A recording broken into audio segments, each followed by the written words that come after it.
with God, all things are possible. I think anyone who believes in God would say yes to that. But then we are told that God is spirit, and that the Spirit of God dwells in us.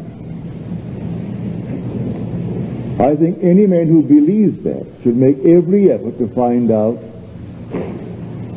who God really is, who dwells in us. He is spirit, and the Spirit of God dwells in us. And this God creates all things. By him all things were made, and without him was not anything made that was made. But everything in the world, regardless of what it is, for we are told, I form the light, and I create darkness. I make the wheel, and I create the woe. I am the Lord who do all these things. Well, surely we should make every effort to find out who he is. I firmly believe, from my own experiences, that this God of whom the Bible speaks is our own wonderful human imagination. That God and the human imagination are one. That all natural effects in the world, because they are created by the Spirit of God, are caused by Spirit. So every natural effect has a spiritual cause and not a natural. A natural cause only seems. It is a delusion of our fading, I would say, memory. For here, in this world, I can't quite remember when I imagined that which is now taking place in my world. I do not recall it. I can't remember when I set it in motion. But if this is law, and a law that no man can break, at some time, somewhere, I imagine what I am now encountering. That my present moment is not really receding into the past. It is advancing into the future to confront me. But I forgot it. And I now think it has a natural or physical cause. And it does not have a natural cause. Every natural effect has a spiritual cause. Or the Bible is completely wrong. For we are told, by him all things were made without exception. And without him was not anything made that was made. And he is spirit.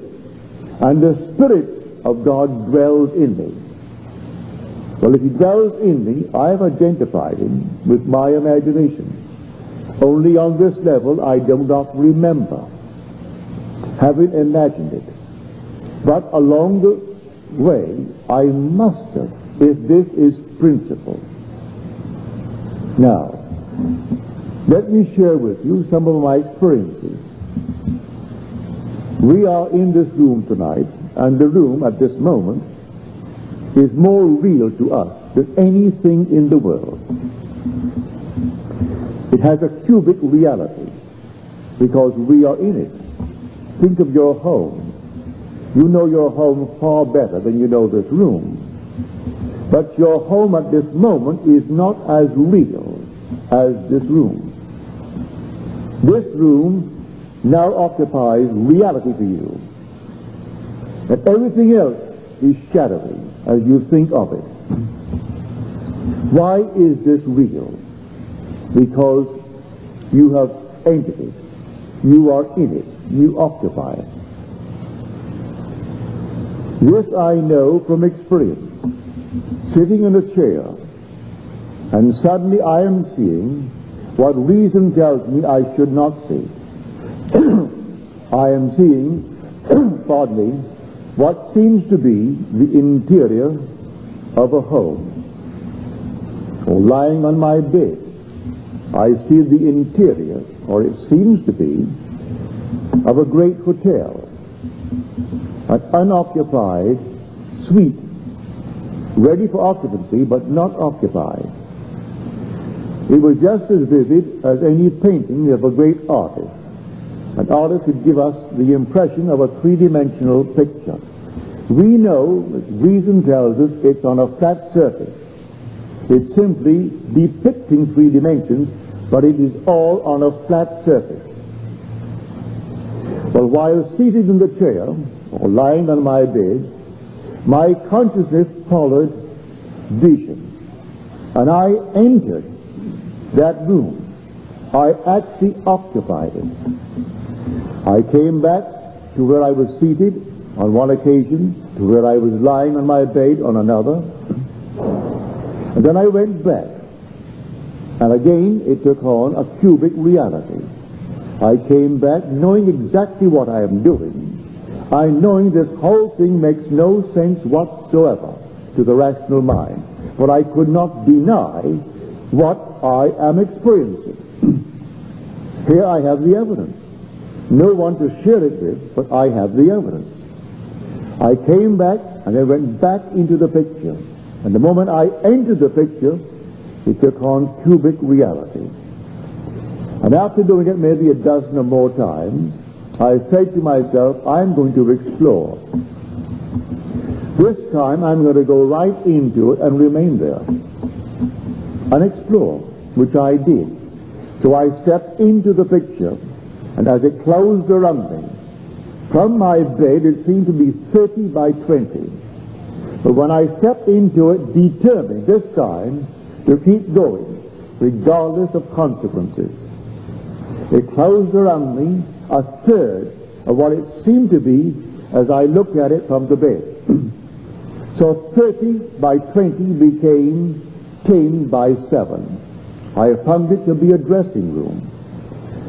A dressing room with a huge, wonderful suite ready for occupancy.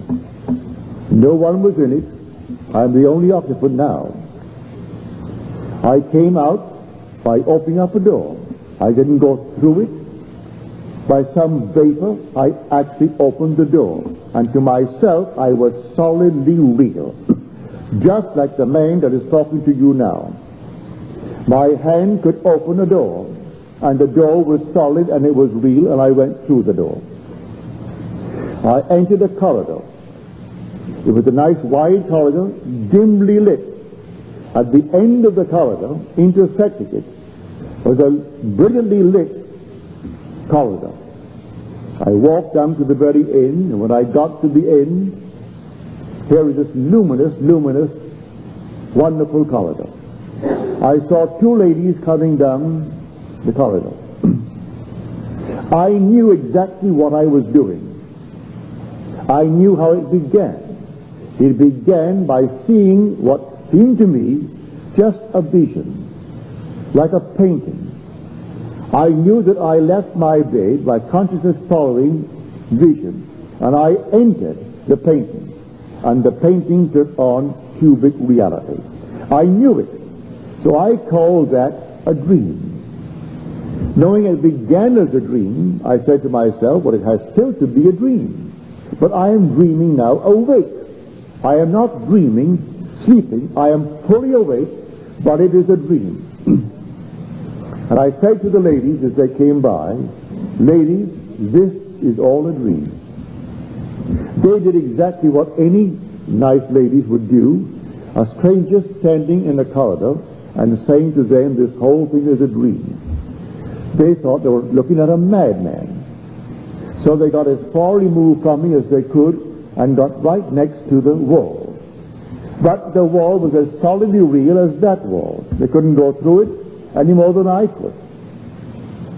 And while looking at them, and they're frightened to death, they walked quickly by, and then I saw something hanging like a chandelier. It reminded me of an object that I'd seen about 6 months before in a friend's home.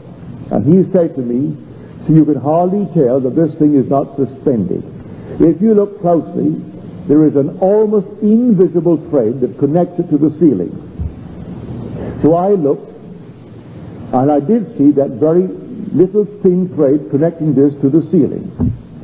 Then I was convinced, well, it is a dream. This is a memory image of what I saw in my friend's home.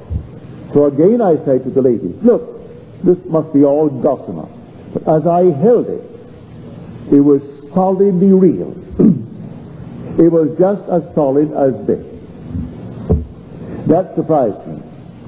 They kept on moving, and they moved rapidly towards the end. And here I am holding this thing in my hand. I took my hand off, and I said to myself, now you know it began as a dream, Neville. And there still has to be a dream. All ends run through to origins, and the origin of this experience of yours was a dream. So this must be a dream. But it is not a dream.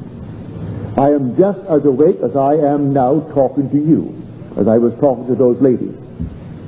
When they got to the end, they looked back at this mad person in their eyes. I was mad. And they simply disappeared by stepping down a few steps into what undoubtedly was the great reception room, the foyer, our huge big hotel. Then I say to myself, you know, how are you going to get back? How are you going to get back? There is no road leading back to that bed on which you left a body. And you have unfinished business. You have a wife and an uneducated daughter who has the ambitions to go to college. And she's now only in high school, and you have left inadequate funds to take care of your obligations to your wife and daughter. You've got to get back. How to get back? I couldn't go through that door that led from that suite of rooms into the corridor and find any exit from there back to where I lived in Beverly Hills. What on earth am I going to do? I knew, reason told me, that if I don't get back, within a very short time, they'll find that body on the bed, and they will have to examine it, and they will declare it a heart attack or something, but they've got to find a physical cause for it. And here I am looking at something entirely different. It will die all right if I don't get back. And I must get back. Then I remembered a similar experience that happened years before, where feeling brought me back. Feeling awoke me in a dream. I found myself on a beach. It wasn't Barbados, it was more like the Pacific Islands. I haven't been there, but I've been born in the tropics, so I know exactly what they must look like. But it was not the West Indies, it was the East Indies. And here I know I am dreaming, and I thought to myself, I wonder if I held a physical object and forced myself to awake, if I would awake. Well, I tried it. I held on to a pile driven into the ocean, into the beach, a solid mass of cement. As I held it, I said, I'm not going to let go. I'm going to awake right here. So I held it. And as I held it, I said, come on, awake. You know you're dreaming. And I felt myself come to, as a person comes to when they're waking in the morning. And I woke. And there I am, completely awake, wading in the water and holding on to this object. Then I went towards the beach, and a strange, peculiar animal approached me, and it scared me. I got back through fright, but I awoke in that water through feeling. Now, I'm not afraid of what I'm doing. My only concern is to get back and take care of my obligations to life, which is my wife and my daughter. Now, how to get back? I'm not afraid. I can't frighten myself because I'm not afraid. But I thought feeling would do it. So I closed my eyes and I imagined that my head was on a pillow and that I could feel the pillow. And then for a little while, I opened my eyes. I'm still standing in the corridor. I tried it again. And then by the third time, as I tried it, I could feel something under my head. And then I allowed it to remain, and suddenly I could feel it. I tried to open my eyes and I couldn't this time. And instead of feeling that I am standing perpendicular, I feel I am standing in a lying horizontally. So I felt, well, I must be back now. But I couldn't move my body. The body was cataleptic and frozen like this. Then in about, maybe 20 seconds or so, I could move this little finger. I couldn't open my eyes. In a little while, I could move it from the elbow down. And then with tremendous effort, I could move it. And I pushed it out, and I could feel the warm body of my wife. Then I knew I was back. I hadn't yet been able to open the eye. Then with a tremendous effort, I could open the lid and saw the familiar objects in the room that I had left behind me. Then I knew what makes everything real in this world. The Spirit of God dwells in me, and He is my own wonderful human imagination. I walk into a thing that I can only see lying from my bed. Entering that state, it took on a cubic reality. God made this world real by entering. As we are told, He is not only in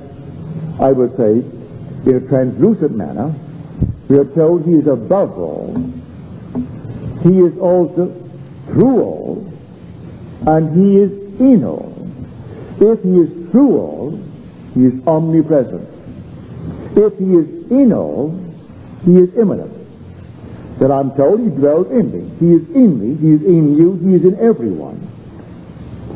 Am I now confined to this little place here at the podium?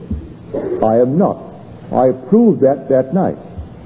I have proved it unnumbered times since. I am not actually confined to where this body is. I dwell in it. And he who dwells in it is the Spirit of God, and the Spirit of God is my imagination. I have proven to my own satisfaction that my imagination can travel. I don't have to stand here and think of my home. I can stand here and penetrate my home, leaving the body here as I did on the bed. And penetrating my home, the home becomes a cubic reality, as it will tonight when I take this body home and enter my door. The house is a cubic reality. But must I wait until I get home tonight with this body to give it that? Can I not now, knowing who God is, that God is Spirit, He is now encased in this little garment of flesh, but He is Spirit, and I have discovered He is my own wonderful human imagination. So when man dies, he cannot die, only the garment that he wears can die. For that being that he really is all imagination. And as he enters, wherever he enters, it takes on cubic reality. That I have proven. The immortal you cannot die. It did not begin. So when you leave this world, because you are all imagination, the very moment that you depart, you are in some state, but you being there, you give it cubic reality. And the world is just as real as this world. It's terrestrial, just as this world is, and no one in this world can die. Everything dwells in your own wonderful human imagination. The purpose now is to awaken that being in you, so he is fully conscious at all times. Pardon me. That is the purpose of life. He who came down and took upon himself the weaknesses and the limitations of this garment and confined himself to it is destined to awaken while he is walking this earth. And by this earth, I mean this earth in the sense that it does not end where my senses seem to register it. It doesn't terminate at the point called death, because the being in it goes on, and he's still in the world because he departed this world. His entrance into that state gives it a cubic reality, just like this room now, because we're in it. Now, we come down to a practical use of this law. Because this is so, your dream now is shadowy. You would like to be other than what you are. I think everyone does in this world. It's a form of growing and growing, and we grow and we outgrow. So you would like to be it. But to those who are not in their dream, it's shadowy, a mere possibility. But to those who enter into the dream, it seems the only substance. A man that is now poor and embarrassed because of his poverty, he can still dream, and dream of wealth, dream of security, but it's a shadowy state. It's something that seems to him almost impossible. If he's going to use reason, he will say, how is this thing possible? Because I have no background, either intellectually or financially or socially, to even hope to achieve that sort of thing. But if he knows who he really is, that the Spirit of God who creates all things dwells in him, and that he can detach that indwelling being from the body that he wears and actually enter his dream, the dream will take on reality, and if he persists in it, it will objectify itself in this world. I know that from many problems that I've had. When I was told I could not do this or I could not do that, having remembered the experiences that were all mystical, I applied them to practical things, and they work just as well in the practical state. I entered into my dream. It was a dream. When in the army, I couldn't get out. But I wanted to get out. But I wanted to get out honorably. I did not wish to be dishonorably discharged. I wanted to go through this world as a very honest, I would say, clean, wholesome American citizen. And not when I ask questions, were you ever in the army? And then they say, were you honorably discharged? I have to say, no, I was dishonorably discharged. I didn't want that on my record. And so I would not run away from the army. I wanted to get out of it. And get out of it before the end of the war, and to get out of it honorably. So I took the same lesson that I had learned, and I applied it to that. So while in the army, I assumed that I am in my home in New York City, 2,000 miles away. I was in Camp Polk, Louisiana, and I had an apartment in New York City on Washington Square. And so going to bed physically in Camp Polk, I went to bed in my imagination in my home in New York City. Not there on furlough. Not there on some little escape, but there honorably discharged. Then I got off my imaginary bed, walked all through my apartment, and saw everything that I would see if I were there. It took on cubic reality. When I woke the next morning, I was still in Camp Polk, Louisiana. But that night, a strange thing happened to me. It was 4:15 in the morning. And here, a sheet came before my eyes, and on this sheet, a hand appeared from here down, holding a pen. And the pen wrote, "That which I have done, do nothing." First of all, the voice said that, but the pen scratched out my disapproval, for I applied for discharge, and my colonel disapproved it. He said disallowed, and signed it Colonel Theodore Bilbo Jr. That was his name, which is on a record. You can look it up, for he was the one who disallowed my application for discharge. And he simply scratched it out. And over that it wrote in approved. This hand holding a pen. Then the voice said to me, "That which I have done, do nothing." What did he do? He scratched out the colonel's disapproval, and he wrote in approved. And then I woke. 10 days later, I was honorably discharged by that same colonel. And he shook my hand as that I left my base, and said, "I will see you after the war is over." That's said, all right, Colonel, thank you very much. And that very night, I was on a train back to my place in New York City. That's how it works. I know from my own personal experience. I am sharing with you what I have experienced, both in the world of Caesar and in the world that is transcendent, something entirely different. So when I speak of being born from above, I am not theorizing. I am telling you exactly what happened to me. When I speak of meeting the Son of God who calls me Father, I am telling you exactly what happened to me. When I tell you I ascended into heaven like a fiery serpent, as told in Scripture, that's exactly what happened to me. When the dove descended upon my hand and then smothered me with love, kissing me all over my face, my head, my neck, I know exactly what happened because it happened to me.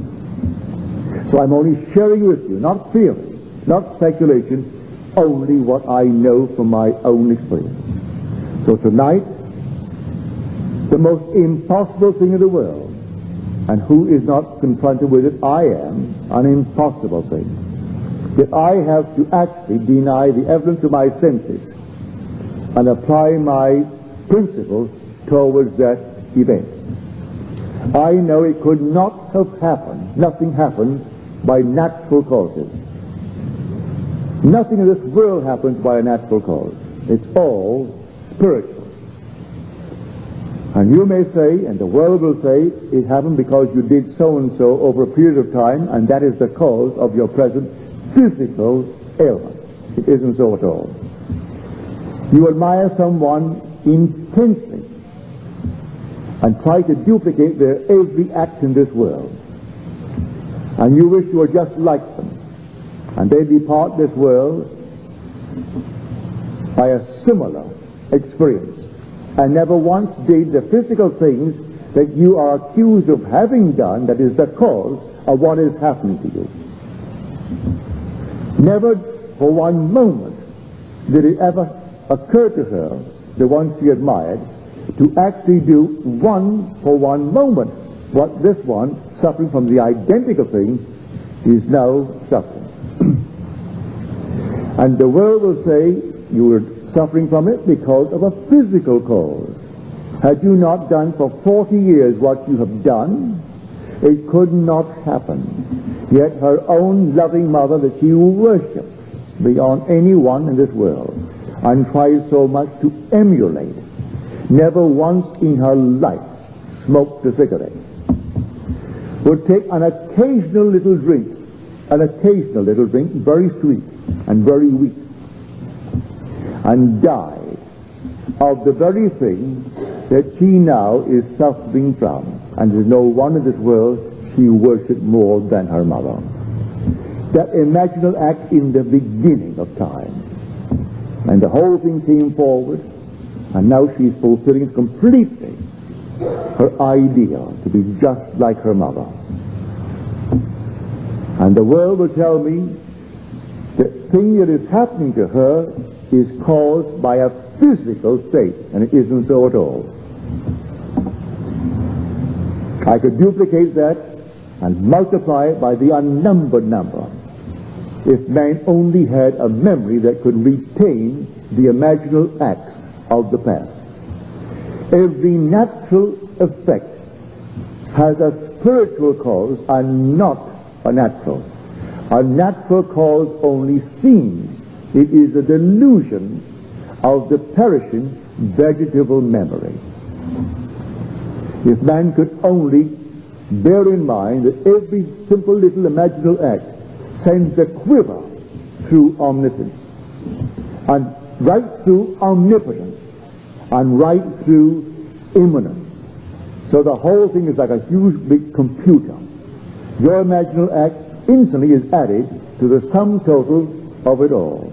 And instantly the whole thing is changed. And the world is reflecting every imaginal act in this world of man and keeping it all perfectly recorded, so that there is no such thing as a natural cause. It is all a spiritual cause. All things were made by him, and without him was not anything made that was made. And where does he dwell? He dwells in us. For he is spirit, and the Spirit of God dwells in us. And he dwells in us, and I have by experiment discovered what that Spirit is.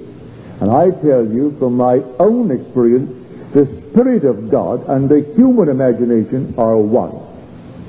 They're not two. So when you depart this world, your reality, which is the Spirit of God, is your own wonderful human imagination.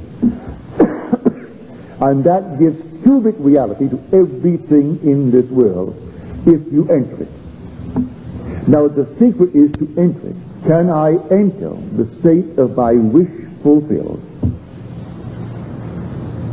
These other states were simply experiments. Can I enter the state of the wish fulfilled? I have done it. On several occasions I have.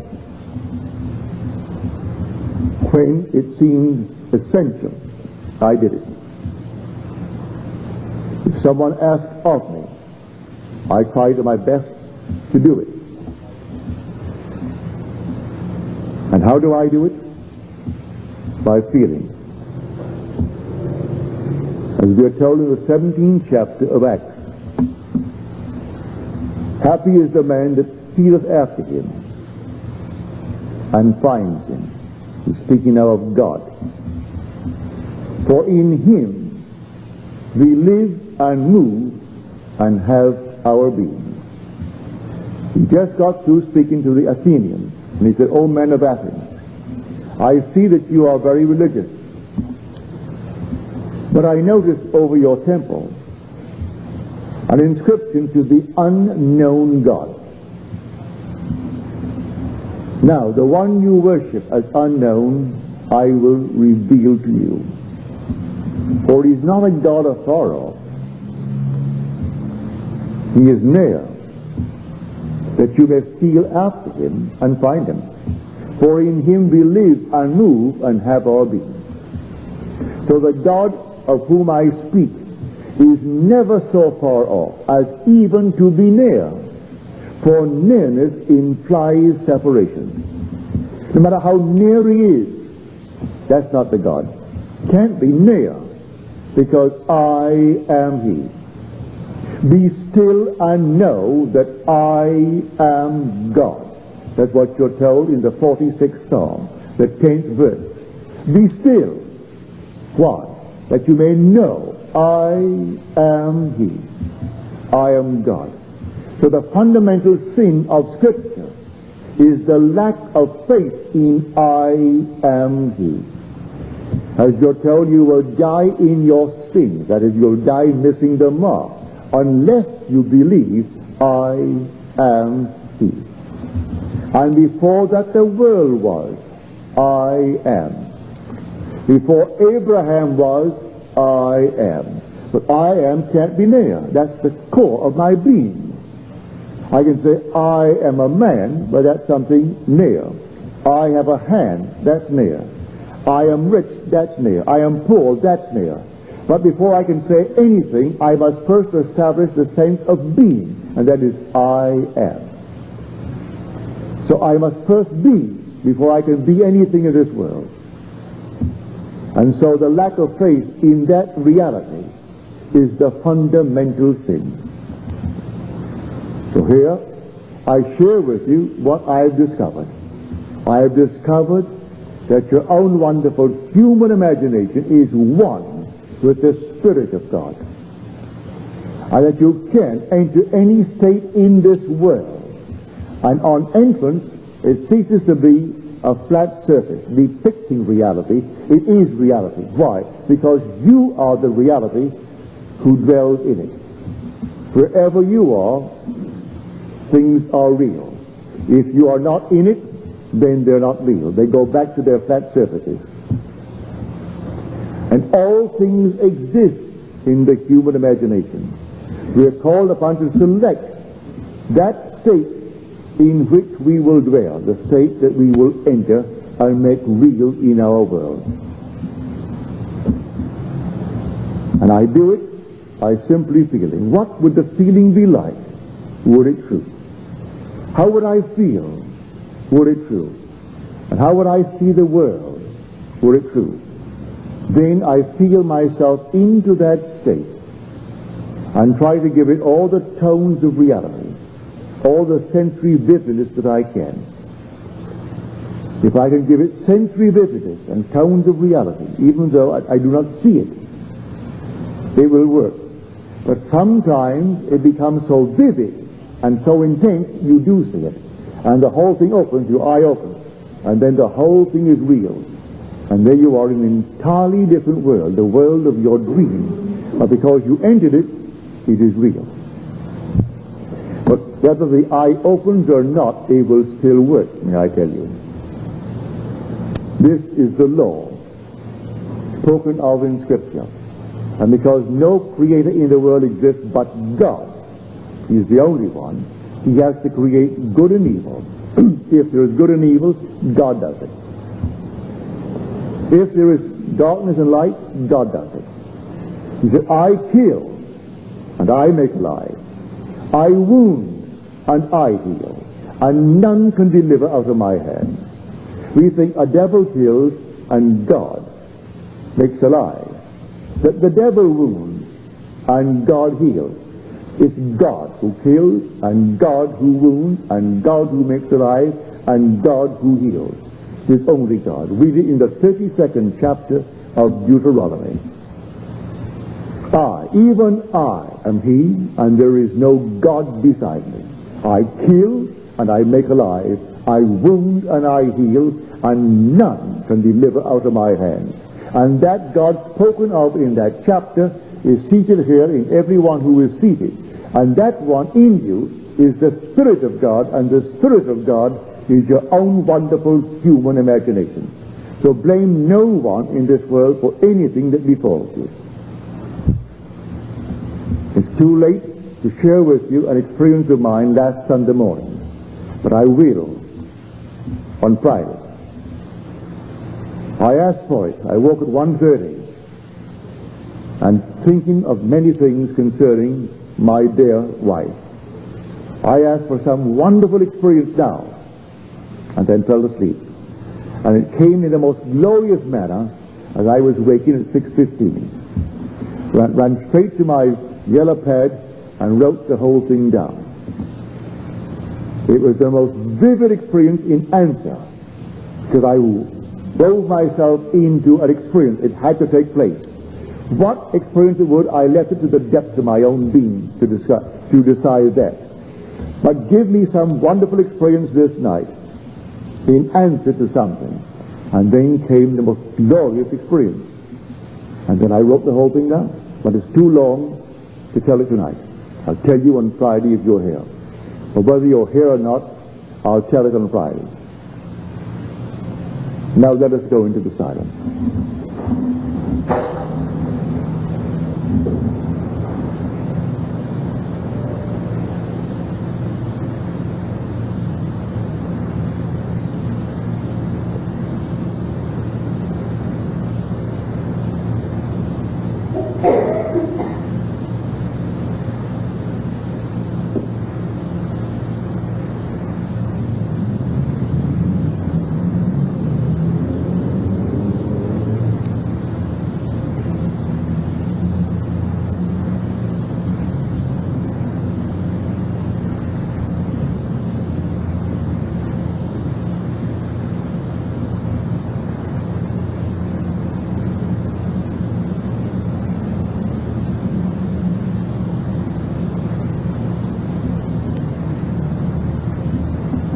Good.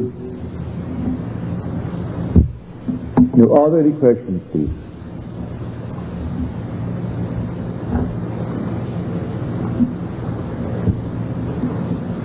What's the difference when you get into the reality factor with the body on the bed and what they call astral projection? What's the difference? Is there a difference? Well, I have had out-of-the-body experiences, what the world would call astral projections, but they're not anything like this. I am convinced that the being that you really are is dreaming what you believe yourself to be.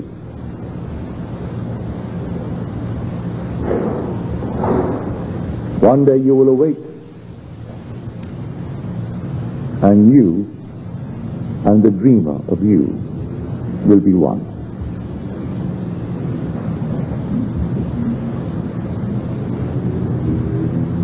I have seen myself out of this body many times, but it's not that of which I speak today.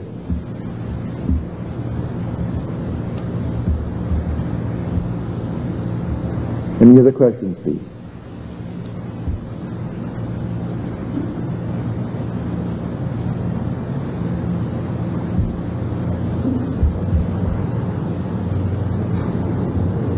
Yes. Well, if you have time, I would like to hear again the story you told about a dream or a dream you had where you were trying to get through a wall and you tried to force to get through and you couldn't get through. Well, that was really an astral projection.